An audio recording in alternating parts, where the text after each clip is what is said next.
ఏదైనా కొనుక్కోవాలంటే దుకాణాలకు పోతాం, పెన్నులు పుస్తకాలు కావాలంటే దుకాణానికి పోయి తెచ్చుకుంటాం.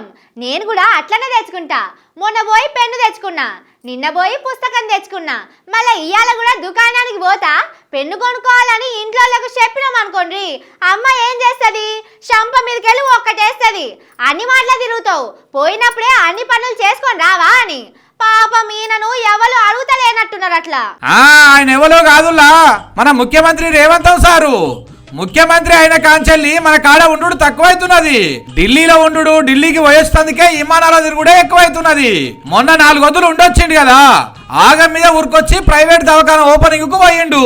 వచ్చి 3 రోజులు కూడా ఉన్నాడో లేదో, మళ్ళా రేపు పొద్దుగాల ఢిల్లీ విమానం ఎక్కుతున్నాడట సారు. ఓ 4-5 కొత్త మంత్రులను తీసుకుంటారట.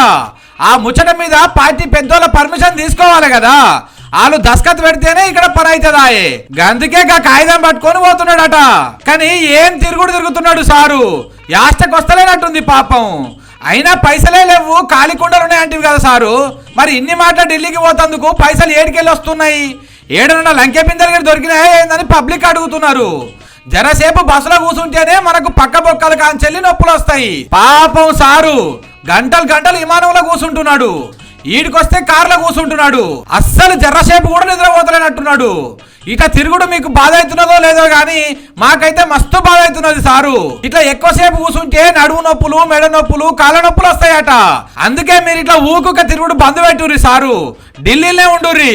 ఏదైనా పని ఉంటే ఇక్కడ ఉన్న వాళ్ళకి చెప్తే అయిపోయే.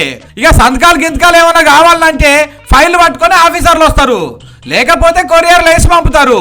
ఇక మీరు సంతకాలు పెట్టి మళ్ళా వీటిని కొరియర్లో వేయిర్రి. ఏదైనా ముఖ్యమైన పని అనుకోర్రి, గదే సారు ఏరే పార్టీ వాళ్ళని చేర్చుకోవాలంటే వాళ్ళ ఇంటికి పోవాలి కదా. అలాంటప్పుడు మాత్రం ఇక్కడికి రారి.